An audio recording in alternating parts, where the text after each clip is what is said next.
Hoje falaremos sobre o tema que vai, como dizem os blogueiros aí de cinema, né, vai explodir a sua cabeça. Mas eu quero fazer o seguinte, antes de começar a aula, quero dar o alerta para você que está assistindo ao vivo ou vai assistir depois nos canais. Falaremos do tema biblicamente. Então pegue aí a sua confissão de fé pentecostal, reformada, conservadora, das suas comunidades, as percepções da sua liderança, pega tudo, coloca no envelope, bota na estante lá e abra a sua mente, o seu coração para os textos. Vamos falar dos textos bíblicos, ok? E segura aí no rebuliço. Eu já estou me segurando aqui, antes de entrar na live, já estava escutando os 500 graus de puro fogo e poder aqui. É isso aí, 500... Falarão novas línguas, que é a promessa que Jesus faz em Marcos capítulo 16, versículo 17. É sobre esse tema que a gente está falando. Por que estamos nesse tema? Vamos contextualizar antes de conversar sobre ele, né? Por que a gente está nesse tema? Porque, primeiro, nós falamos desta aula aqui. Esta aula estará no link aqui do vídeo. Você também pode assistir nas playlists. Quando Jesus se prepara e prepara os discípulos para o momento da cruz, da morte, e ele fala da vinda do Espírito da Verdade.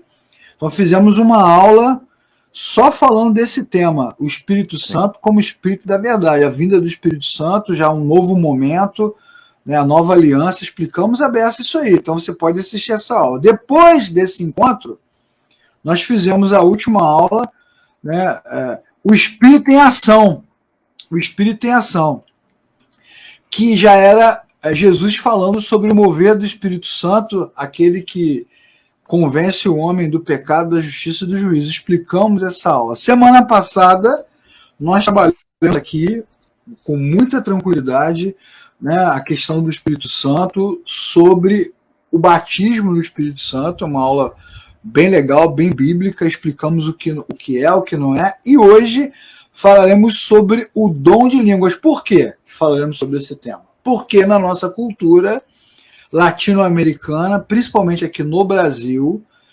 durante muitos anos e durante décadas se ensinou que o dom de línguas seria o dom que traz a evidência, é assim que os pentecostais ensinam, né? A evidência da presença do Espírito Santo. Quem não fala em línguas, quem não foi visitar, não é batizado, não tem a marca do Espírito Santo.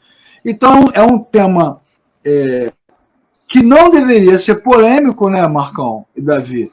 Mas acaba se tornando, por causa das confissões das igrejas, né? Sim. A gente esbarra um pouquinho naquilo que nós falamos na última aula, sobre a experiência e também a confissão, né? Sobrepujar a Bíblia na vida de muitas pessoas. Colocam, né, as suas preferências teológicas e preferências, né, acima do que a Bíblia nos ensina. Então, é por isso que virou polêmico, mas não devia ser, de fato. Exatamente. O tema é interessante, até porque essa experiência das novas línguas, que é uma experiência bíblica e é uma promessa de Jesus, é uma coisa nova, né, uma coisa que nunca tinha acontecido antes. Não há essa experiência no Antigo Testamento. E isso, algo que não tinha acontecido em momento nenhum até que Jesus apareceu. Então, merece, com certeza, a nossa atenção, né? Então, eu vou falar desse dom. Vamos começar falando dos evangelhos. Vamos por texto, passagem por passagem, elucidando aqui com os comentários luxuosos aqui do Davi e do Marco Cico. Vamos falar do dom de línguas nos evangelhos, que é a primeira coisa que a gente tem que abordar. Primeira coisa importante, não aconteceu antes da morte de Cristo. Fica aí hashtag, né? Quer dizer, esse dom, essa manifestação do Espírito Santo, ela vem junto com o plano redentor. E vale um detalhe para você que estuda a Bíblia e não presta atenção, vale um detalhe importante para nós, que quando Jesus estava na cruz, né? Mas não é, Marcão, os caras lêem a Bíblia, mas não prestam atenção, né? Mas que na verdade ele não estuda, né? Aquele que lê e não presta atenção, ele não estuda, né? Ele só lê e passou. Aí você tá dando aula assim, meu Deus, eu nunca tinha lido isso aqui. É claro, né? Não, mas é sempre aquele, Leclerc, que você pergunta, já li a Bíblia toda 2 vezes. Né, É verdade. Pra mostrar gabarito, né? É verdade, para mostrar gabarito. Um detalhe interessante é que quando Jesus morre, ó, presta atenção na dica. Antes, na verdade, quando ele está lá condenado e é cravado na cruz, você vai lembrar no texto que foi colocado sobre o mestre uma placa que dizia que ele era o rei dos judeus. Essa placa foi colocada em 3 línguas diferentes. Foi. Então aquilo ali já é uma dica bíblica de que aquele momento ali redentor, né, aquele momento ali de sacrifício, de doação do Filho de Deus, deveria ser comunicado a todas as nações. Já aquilo ali já é um hashtag fica a dica da própria Bíblia, né? Ó, presta atenção ali que Jesus já está inaugurando com a sua morte esse novo momento em que a mensagem do Evangelho será transmitida a todas as nações. Isso. E lá em Apocalipse a gente tem essa promessa se cumprindo, né? Olha, Clé, foi o primeiro post missionário, né? É verdade. Tem razão. Verdade. O primeiro post missionário. O primeiro post com esse comissionamento missionário, de fato. É verdade. Então isso é legal, né? É legal, porque assim, quando isso é colocado sobre a cruz, até os judeus reclamam com Pilatos, né? Pô, como é que você bota essa placa, chama Jesus de rei dos judeus, ele fala assim, o que eu fiz, eu fiz. Eu que mando nessa palhaçada, né? Mas é legal porque aquilo ali, do alto, né?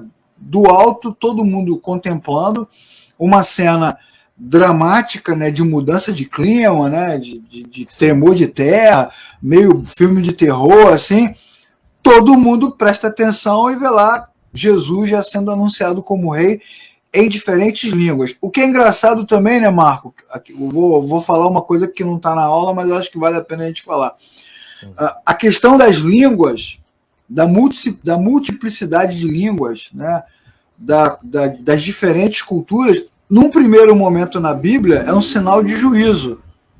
Para quem não lembra da famosa história da Torre de Babel, né, o juízo de Deus vem sobre a humanidade, e aí a ação de Deus qual é?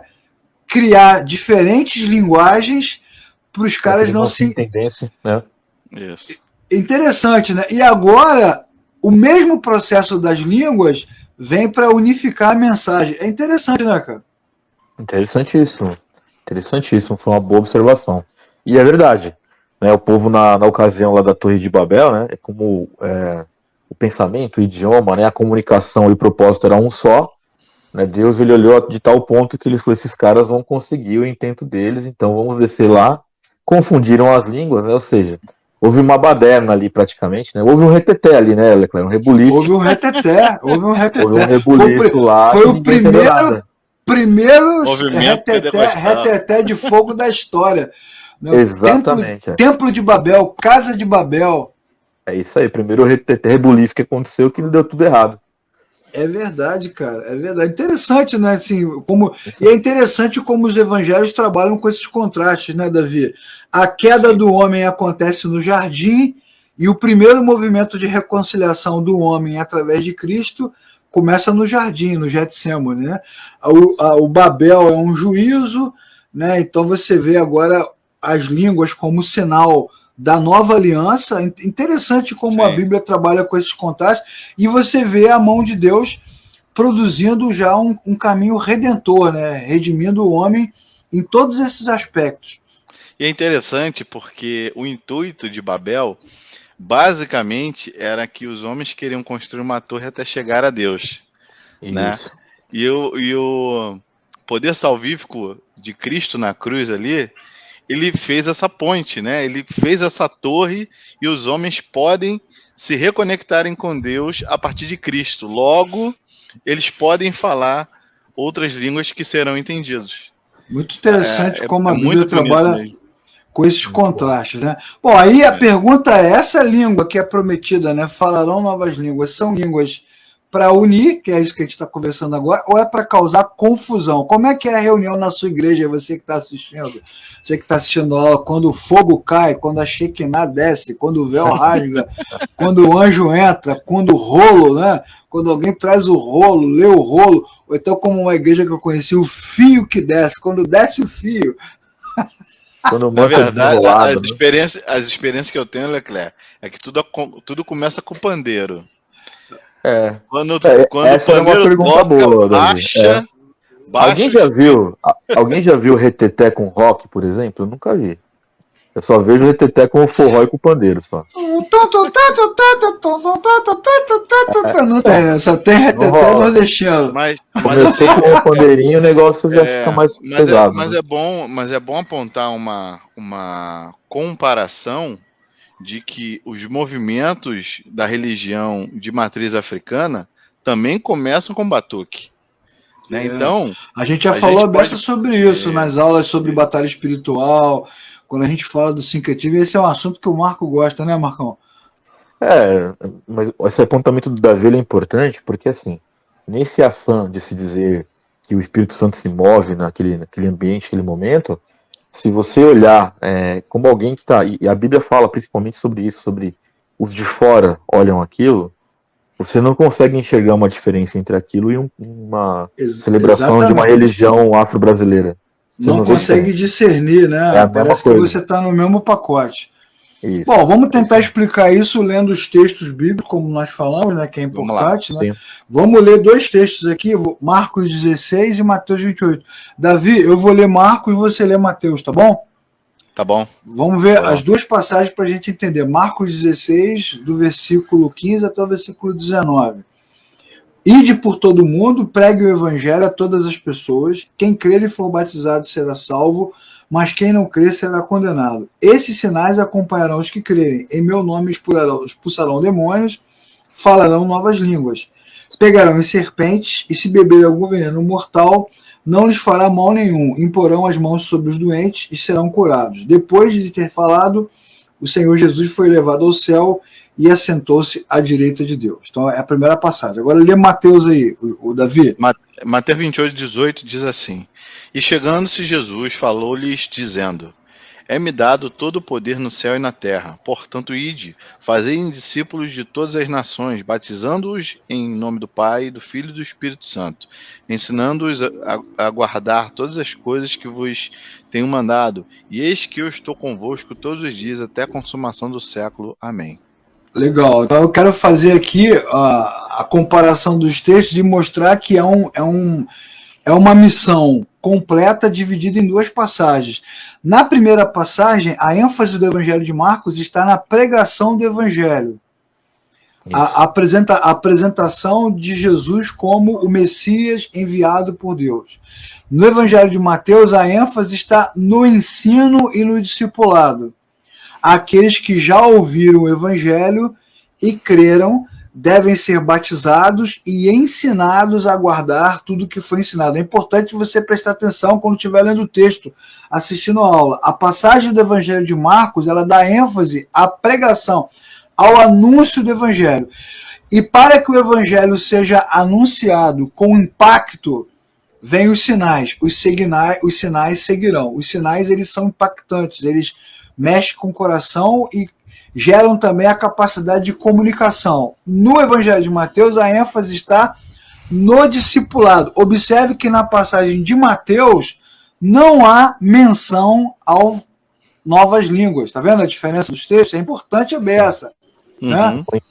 Porque a promessa de Mateus, que fala até a consumação dos séculos, que é já um plano redentor mais amplo, ela não cita a questão dos sinais. Em Mateus não tem sinais, né? Porque já é um pós-pregação. Os dois textos se completam. Um texto fala do anúncio de Cristo como Messias, a importância dos sinais, e o dom de línguas é um sinal para o anúncio do Messias, e o outro texto fala do ensino. E aí não tem línguas, não tem sinal, não tem nada. Viu como é que eles têm diferença na ênfase? Sim, total. Sim. Total. Tá muito claro. Muito claro, né? Beleza. E aí, o que a gente vê? Pegando esses textos como gancho, a gente vai ao famoso texto do livro de Atos, né? Dos apóstolos, que inaugura a nova aliança. Também é importante dizer isso, né, Marco e Davi? até o livro de Atos, até o capítulo 2 de Atos, nós ainda estamos no Antigo Testamento. Você que está lendo a Bíblia aí, né, não prestou atenção, o Novo Testamento, a nova aliança, né, o novo pacto começa após a chegada do Espírito Santo. Até aquele pedaço ali do capítulo 2, a gente ainda está no mundo encantado do Antigo Testamento, né? Estamos lá ainda no mundo profético, né? E quando o Espírito Santo chega, a gente tem uma coisa que é inteiramente nova. Que coisa foi essa? E é aí que agora a terra vai tremer, o chão vai tremer, aquela música que eu tanto gosto, né? O chão vai tremer, o céu vai se abrir, o povo de Deus, né? Vai descer e subir. Então, o que o texto de Atos mostra? Que naquela reunião ali dos apóstolos, pós-ascensão de Cristo, quando o Espírito Santo surge como um vento veemente, né? O pentecostal também gosta disso, negócio de vento, né? Um vento veemente. Barulho do vento, né? Pois é. Eles receberam de Deus a capacitação de falar em novas línguas, como está escrito em Marcos, falarão nova língua. Só que não eram línguas estranhas. Anjonesas. Não eram línguas anjonesas. Né? Eram línguas que não eram maternas, ou seja, o cara falou uma língua que ele nunca tinha estudado. É como se a gente tivesse reunido para orar lá em São Paulo, né? Vai eu e Davi lá em São Paulo visitar o Marcos, a gente se reúne para orar, de repente o Espírito Santo nos visita, aí o Marco, já que tá na moda, né? O Marco começa a falar em russo, Isso. O Davi começa a falar em japonês, e eu começo a falar um dialeto africano, mas a gente não conhece a linguagem. E aí a gente está orando ali no centro de São Paulo, ali de repente no Ibirapuera. A gente está no Parque do Ibirapuera ali orando, né, o Marcão ali. E aí, por acaso, né, por uma jesuicidência, como diz os crentes, naquele dia tem japoneses ali passeando com a família, tem russos ali visitando o parque, tem pessoas de origem africana, e os caras entendem o que a gente está dizendo. E o que a gente está dizendo? A gente está falando que Deus quis reconectar-se com a criatura enviando o seu filho Jesus, e os caras entendem. É mais ou menos o mesmo fenômeno que aconteceu, certo? Sim, é isso mesmo. Eu concordo com o que você está dizendo, Leclerc, porque assim, quando a gente estuda em cima dos discípulos, né, quase que a maioria ali eram iletrados, né, analfabetos, né, um ou outro ali sabia escrever, né, então assim, que dirá falar em outras línguas, né, então, assim, o que a Bíblia deixa claro é que eles falavam hebraico e algumas vezes em aramaico, né, exatamente, esse mundo aí já é um mundo mais grego, né. Além disso que você está falando agora, além do hebraico e do aramaico, a gente já está numa época mais grega, né? mais globalizada. Também é importante você saber disso, você está assistindo a aula. Né? A globalização não tem a ver com a tecnologia. Né? O Império Romano é um modelo de globalização. Estradas que se conectam, fronteiras que não existem, né? Viagens de barco permitidas, pessoas de todas as nações, em todos os lugares. É um mundo totalmente globalizado, sem internet. E mesmo assim é muito globalizado. Aqui, mas também o que vale também nós levarmos em conta, né, que no momento que acontece aqui o episódio de Atos 2, né, eles estavam ali numa cidade que, embora em proporção talvez menor, já era uma cidade cosmopolita, né? Então, ou seja, tinha gente do mundo inteiro passando por ali naquele momento em que essa experiência aconteceu. Exatamente, é importante você entender, né? Assim, esse texto a gente não vai ler o texto todo, porque a gente vai ler pedacinhos daqui a pouco da passagem, mas esse é o texto, Atos 2, 1 a 21, os apóstolos reunidos ali, obedientes, Jesus foi embora, agora foi embora mesmo, definitivamente, e ele promete trazer o Espírito Santo, e o Espírito Santo chegando, né? Chega de uma forma incrível, não acontece nenhum milagre físico, ninguém é curado de nada, mas acontece, porque é bem legal, né? A gente vive dizendo aqui nas aulas que o evangelho veio para reconectar o homem com o Criador. Essa frase é a frase que eu falo toda aula, toda mensagem. Reconexão. E essa reconexão é imediata no livro de Atos, porque o Espírito Santo se comunica com pessoas de todas as nações ao mesmo tempo, num único instante, né? É como se Deus anunciasse: cheguei, né? Agora cheguei para ficar, não há barreiras, tá tudo certo. Então é um texto muito interessante. Mas é um texto aí, Leclerc, que eu queria sugerir que a gente pudesse ler, sim, sabe? Pelo menos uma grande parte dele. Primeiro, porque é incrível como a leitura bíblica ela é claríssima. Sim. E como todo esse contexto parece que ele é extremamente desrespeitado ou deixado de lado quando se coloca a experiência pessoal, uma confissão de fé XYZ, ignorando 100% o texto bíblico sobre isso. Exatamente. Então lê pra gente aí, Marcão. Vamos lá. Vou pegar a partir do versículo 5, né? Atos 2, no versículo 5. Acho que a minha versão talvez seja um pouco diferente da de vocês. Vocês estão usando a NVI, né? É apócrifa? A sua versão é apócrifa? Não, né? A revista é atualizada.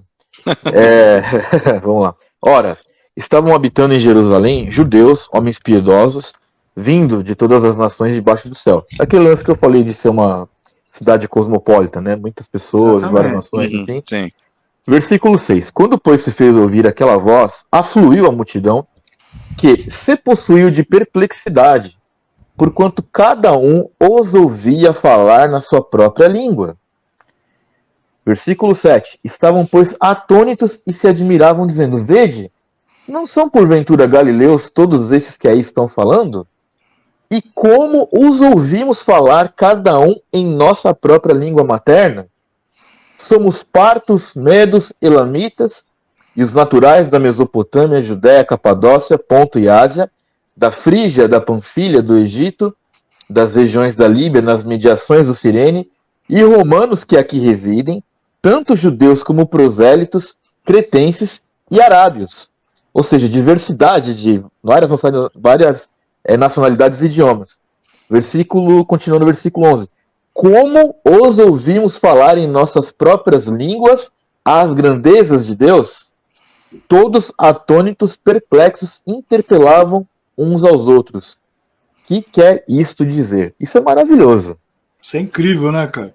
Eu acredito que a falta da leitura bíblica mesmo é escrachada que faz as pessoas banalizarem um dom tão bonito e tão... Eu digo assim, que aqui é a clareza do dom em todos os contextos, porque aqui há a necessidade desse dom acontecer. É verdade. Era necessário que aquelas pessoas de diversas nacionalidades ouvissem o evangelho no seu idioma materno, para que eles pudessem compreender o que o texto está falando. Como é que nós anunciamos, como é que nós ouvimos eles falarem das grandezas de Deus no nosso próprio idioma? É maravilhoso. E é legal, né? E é legal você perceber o seguinte, que é uma reconexão plus em todos os sentidos, porque ela é multinacional, né? Ela é transcultural. Para a galera que gosta de missões, ela é transcultural, só que ela pega os judeus de todas as culturas, então cumpre-se também o que Jesus havia dito, primeiro para os judeus, depois para o grego. Então os judeus são os primeiros a ouvir, né? Pessoas que não estavam ali, que não viram o que aconteceu, né? De repente até ouviram falar de Jesus, mas não estavam em outros lugares, vieram e presenciaram. Agora, se você está lendo com a gente aqui, ouviu o Marcos aí insistir na leitura, e mesmo assim você não se convence, né, está resistente, não é bem assim, vamos acompanhar o texto passo a passo, né, bem didaticamente, né? Quem falou em novas línguas? Quem falaram? Tá lá o Pedrão pregando lá para a multidão. Quem falaram em novas línguas? Os galileus, como o Davi já nos disse aqui. Os galileus não têm essa habilitação linguística, eles não têm esse conhecimento. Historicamente, inclusive, eles eram, assim, a maioria, né, trabalhadores rurais, de baixa instrução, ou seja, uma tese que se discute muito é que a admiração daqueles que ouviam era baseado nisso, dizendo o seguinte: como é que essas pessoas tão pobres, de baixa cultura, conseguiram aprender idiomas para poder se comunicar, né? Não reconheciam ali um dom espiritual, né? Essa situação dos hebreus, Marcos, é uma situação constante na escritura, né? Os hebreus, o faraó fica indignado, né, com a maneira como os hebreus se comportam, porque ele acha que é uma coisa muito baixa. Depois o faraó, antes de Moisés, ela se surpreende com a sabedoria de José. Nabucodonosor se surpreende com a sabedoria de Daniel. A rainha do sul viaja milhares de quilômetros para conhecer a sabedoria de Salomão. Então, assim, os hebreus não têm essa tradição intelectual, né, cultural. Né? Eles não têm. Então, é um movimento de Deus mesmo. Né? É um movimento de Deus na vida dos caras. Né? Não, e assim como você falou, Leclerc, Deus queria comunicar. E quando Deus quer comunicar, não importa a língua. Então, eles saíram falando sobre a mesma mensagem em diversas línguas que eles nem tinham, talvez, a percepção, porque era como diria Cindy Pet, eu sou velho, então eu posso falar amor em qualquer língua. Amor em qualquer língua. Só os entendedores entenderão. O que eles falaram? Labalaba, labalabalá? Araci, balabalian? Araci, balabalian? O que eles falaram? Pois é, Siri canta lá na praia. Não, eles falaram das grandezas de Deus em línguas que poderiam e foram compreendidas no momento que eles falaram. Exatamente. Inclusive, eu quero dar o testemunho de um missionário que eu conheci que pregando numa determinada igreja aqui no Rio de Janeiro, ele começou a falar em línguas. No meio da pregação, no meio da pregação, ele falando em línguas, e enquanto ele falava em línguas, entrou um cara dentro da igreja, o cara era muçulmano, ele estava falando em árabe. E o cara, naquele momento, teve um encontro com Cristo. Bem parecido com esse mote aí, com essa de Atos 2. Eu vi um testemunho muito próximo, Leclerc, disso, também era um missionário, só que ele falava, no entendimento dele, ele estava falando a língua dele. Legal. E ele percebia que o povo estava meio assim, com cara de paisagem, não estava entendendo, né, o que ele estava falando. Mas tinha um homem lá atrás, estava chorando. Aí depois que ele terminou o sermão, ele desceu, aí uma pessoa chegou para ele e falou assim: "Ô, pregador, a gente não entendeu nada que você disse." Aí ele ficou perplexo, né? Mas aquele homem que estava chorando lá atrás, ele veio, né? Ele sabia falar o português também, mas ele falou assim: eu sou italiano e desde que eu entrei você só falava da minha língua, falava desse Cristo perfeitamente e ele tocou no meu coração. Bacana. Então, assim, são eventos, né? E a gente pode dizer assim, porque eu, pelo menos, me corrigem se eu estiver errado o conhecimento que eu tenho, não aconteceu uma situação parecida com essa. Né? Não houve eles não receberam o dom ali e saíram em todos os lugares falando essas novas línguas. Exatamente. Aconteceu um movimento de Deus temporal naquela situação e Deus atingiu quem ele queria, né? Que foram mais de 3 mil pessoas. Esses eventos missionários aí são bons porque a gente ouve essas histórias, né? Eu me lembro também de um cara que ele era arqueólogo, né, do museu da Inglaterra, ateu convicto, não cria em Deus, não acreditava em nada, e ele tinha um problema com a filha dele, porque a filha dele era cristã. Ele contou essa história num evento lá. Ele brigava com a filha, perseguia a filha porque ela era cristã, porque ele era ateu, não acreditava em nada.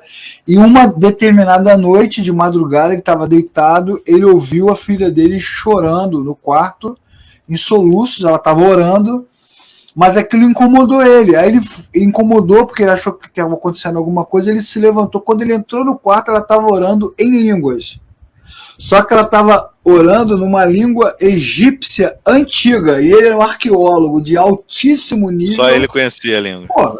Deus falou com ele diretamente da forma mais absurda possível, e naquele dia ele teve um encontro com o Senhor. Bem parecido com essas, são experiências que se repetem. Eu soube de uma outra, Leclerc, que já é o contrário, né?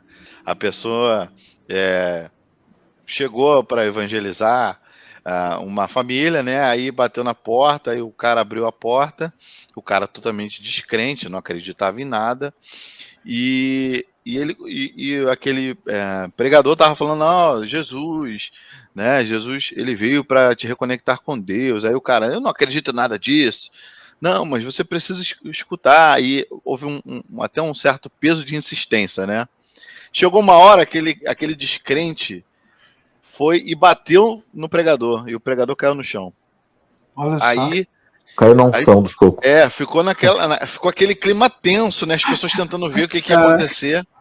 Aí veio uma garotinha de lá de dentro gritando, né? Papai, não faça isso, papai, não faça isso. Aí o pai caiu de joelho chorando. Na verdade, a garota era muda. Deus operou um milagre na filha, a filha voltou a falar para que houvesse ali a conversão do pai. Caramba, então, isso aí já é um dom de língua ao cubo, né? Ao cubo. Isso é mais profundo, isso, né? Soltou a língua. Eu sinceramente, eu não tenho resistência em crer que Deus possa fazer isso, porque eu também não. Eu acredito que, nesse sentido, eu sou um teólogo bem ascético, né? O cético é aquele que duvida de tudo, o ascético é aquele que acredita que Deus pode fazer tudo. Sim. Porém, ainda assim, todas essas experiências, elas tratam de idiomas que são entendíveis, assim por dizer. Sim. E isso eu acho que é um grande fator de nós levarmos em consideração. E uma vez, numa dessas discussões acaloradas, eu falei de forma bem honesta para um amigo querido, eu falei, olha, que ele é muito adepto a esse negócio de dom de línguas, né? Eu falei, a não ser que você me garanta, né, que o Charamanaias é algum idioma do mundo, não dá para crer que isso é uma atuação do espírito, cara. É só isso. Porque não está de acordo com os contextos bíblicos. Por exemplo, essas experiências que vocês falaram, todas elas têm uma utilidade. Todas elas tiveram uma finalidade. Não foi uma coisa abstrata que o cara estava pregando em algum lugar e aí começou a dar aquele chilique absurdo, aquela catarse. Gerou confusão, né?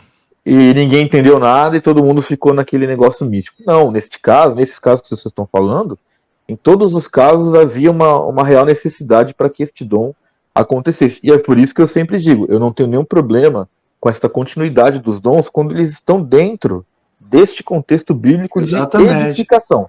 Exatamente. Né? E no caso específico da língua, que é o dom que a gente está trabalhando aqui, ela existe basicamente para anunciar.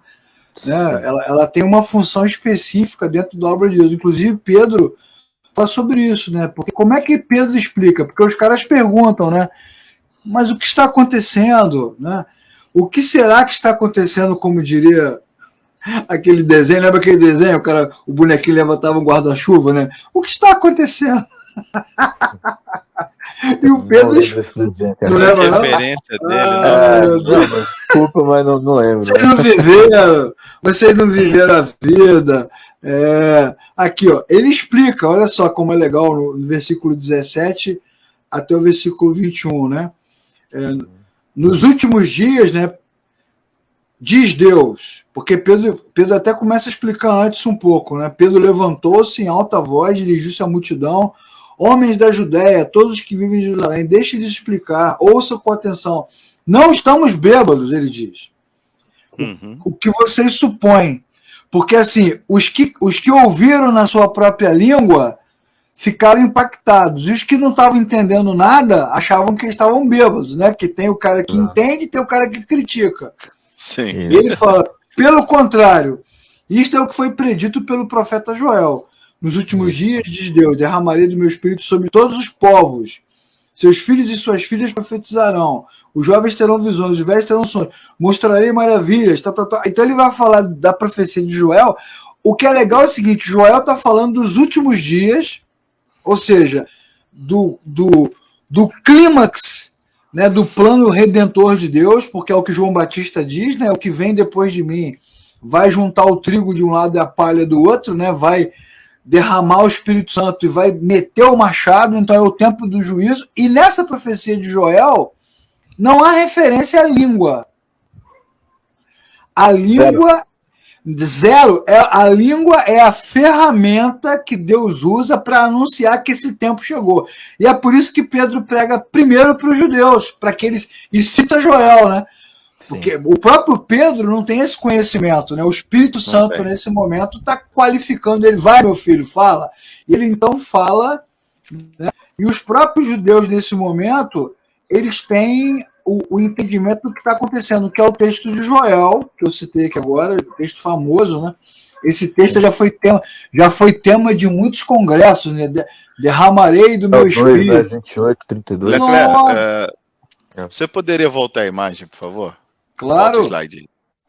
Eu olhando para esse slide aí, eu percebo como é verdadeiro o nosso título que Jesus nos deu de embaixadores da reconciliação. Né? O que o embaixador faz? Né? Ele representa um povo, vai até os povos, na maioria das vezes, de outras línguas, né? E ele se mantém ali o representante. Então, assim, naquele momento ali, aconteceu um milagre. Né? Foi o que você falou, o Espírito Santo instruiu Pedro a falar o que tinha que ser falado. Né? Ainda mais porque a gente sabe que o Pedro verdadeiro, né, que é o Pedro lá que a gente conhece das impulsividades, nessa hora ele estava totalmente frio e calculista, porque ele não estava sozinho. Ele estava sendo regido pelo Espírito Santo a pregar a mensagem do Evangelho. Estava centrado, assim, né? Não é uma coisa comum nele, né? Ele quase sempre dá uma descompensada nessas horas, né? Não, ele está focado ali, toma a frente. É bem legal mesmo isso que acontece. Sim, e mostrando realmente o verdadeiro nascimento, né? Um novo nascimento em Cristo Jesus, né? Que transforma.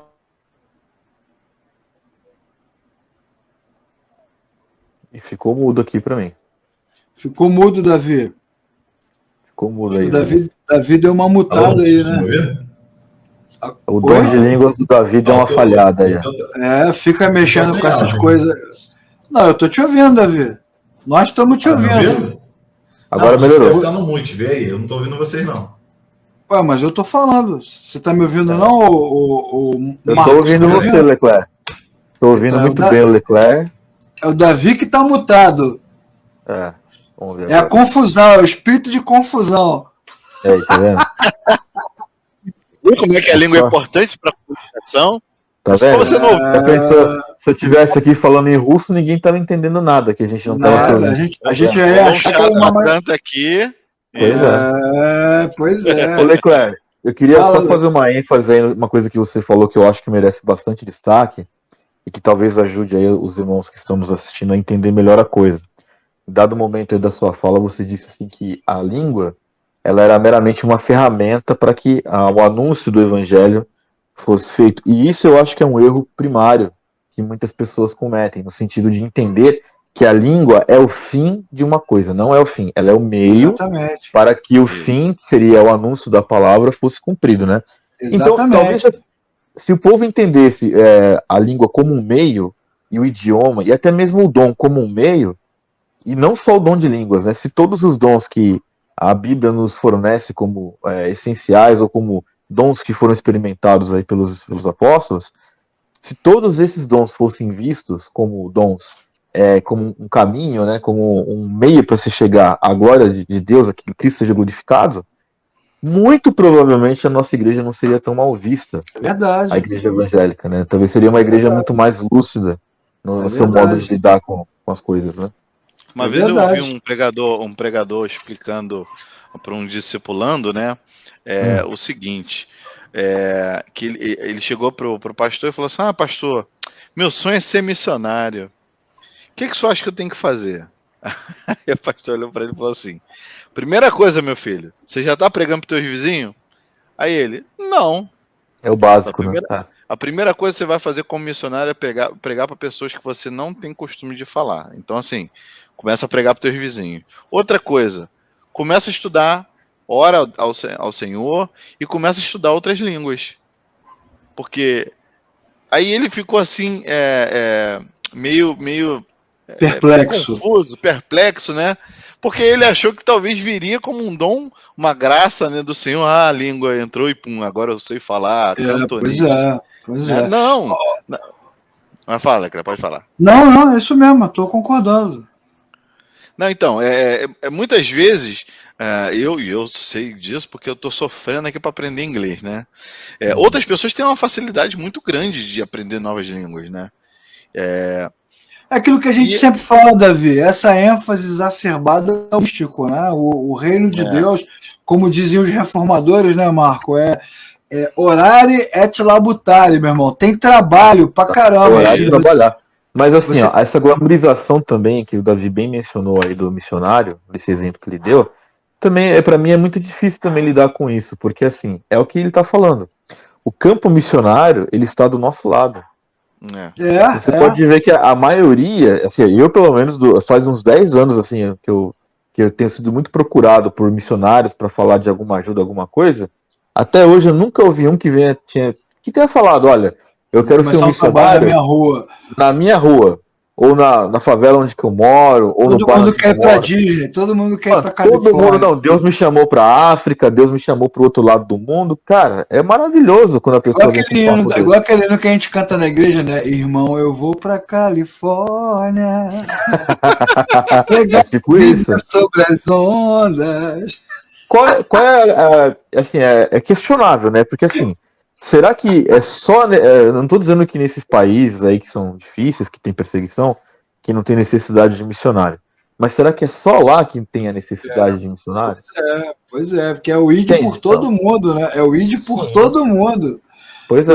E todo mundo começa aqui na esquina, né? O legal é o Pedro, né? Quando ele explica o que está acontecendo, já que os caras não estão entendendo, ele fala: ó, tudo isso está acontecendo para que você saiba, né? Para que você saiba. Então, quando ele fala no versículo 19, mostrarei maravilhas. As maravilhas que Deus está mostrando é a vinda do Messias. É a reconexão, é a redenção, é a ressurreição.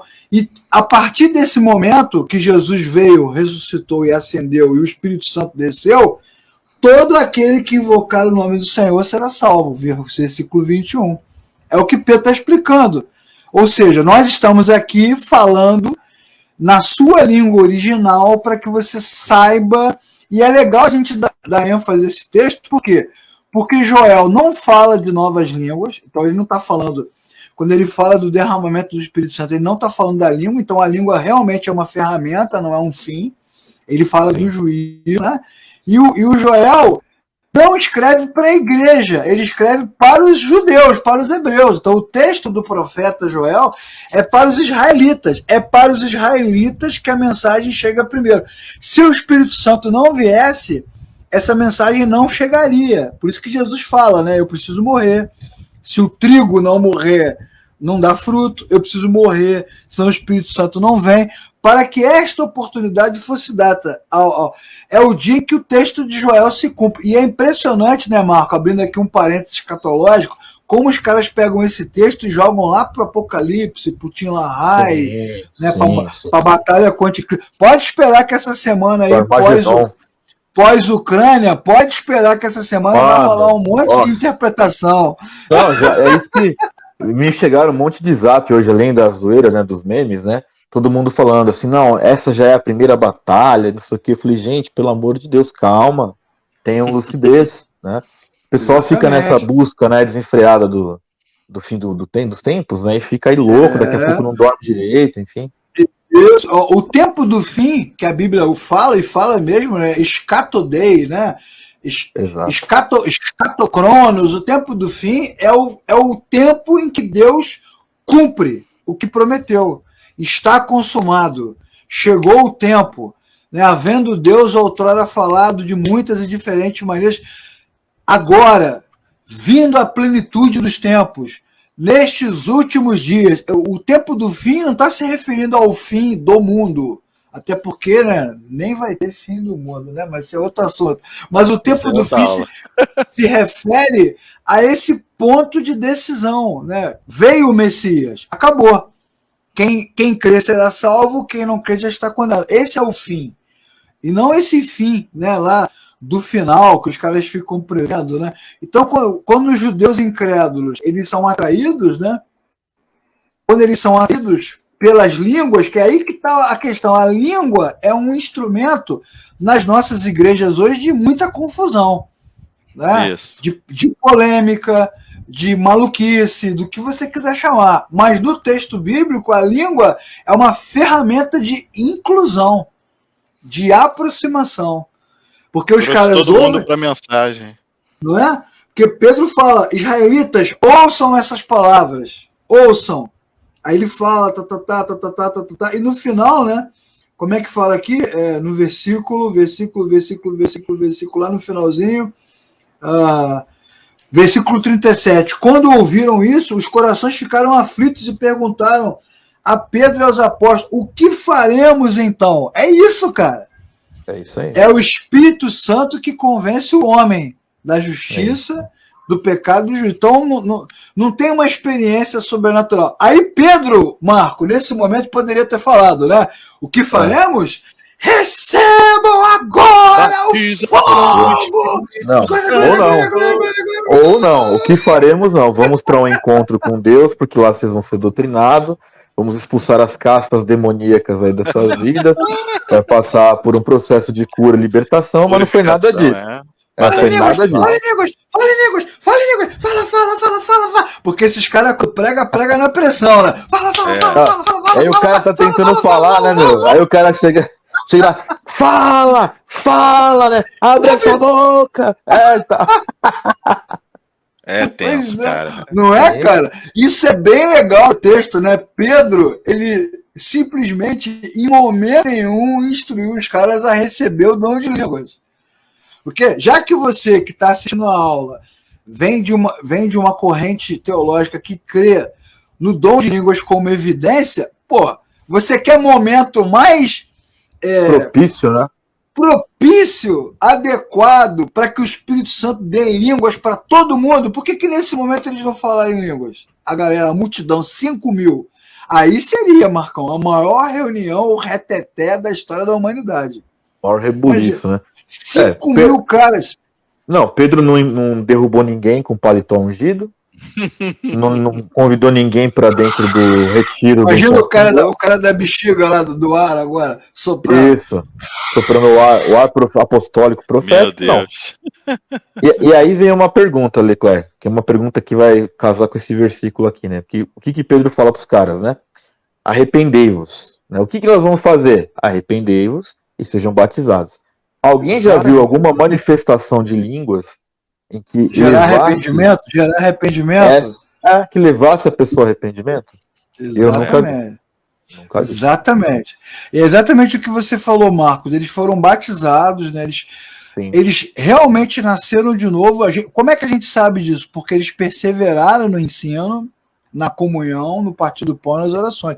É daí que nasce o famoso texto de Atos 2,47, né? Na doutrina dos apóstolos, perseveravam de casa em casa. Então você vê que o tempo do fim, na verdade, é o nosso começo, cara. Sim. O que eu acho legal desse texto aí, Leclerc, é que assim, a primeira pregação pós-cruz foi uma pregação para multidões que voltariam para casa.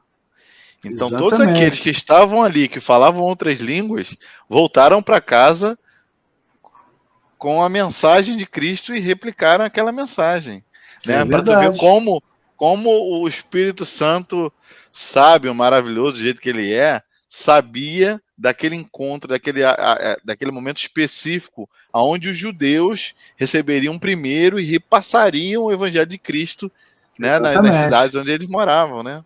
Exatamente. Bom, mas aí, né, Marcos e Davi, os caras estão assistindo a nossa aula, né? Você fica aí falando desse texto, mas lá em Coríntios tem o dom de línguas. Lá tem a língua dos anjos, né? Como diria o pastor, o pastor lá do... Se eu falasse a língua dos anjos... E a língua dos anjos, e a língua do não sei o quê. E aí, bom, você poderia falar realmente, né? Há outras passagens que falam desse tema, né? Epístolas do Novo Testamento também abordam esse tema de línguas. Mas para a gente estudar esse tema, você vai ter que assistir a aula que vem. Vai ter que assistir a aula que vem, vai ter que ficar aí se coçando. Pelo menos você já sabe que está assistindo a aula que em Atos dos Apóstolos não aconteceu. Não era anjonês. Não era anjonês, então não serve como passagem bíblica para justificar tantas maluquices que a gente vê por aí.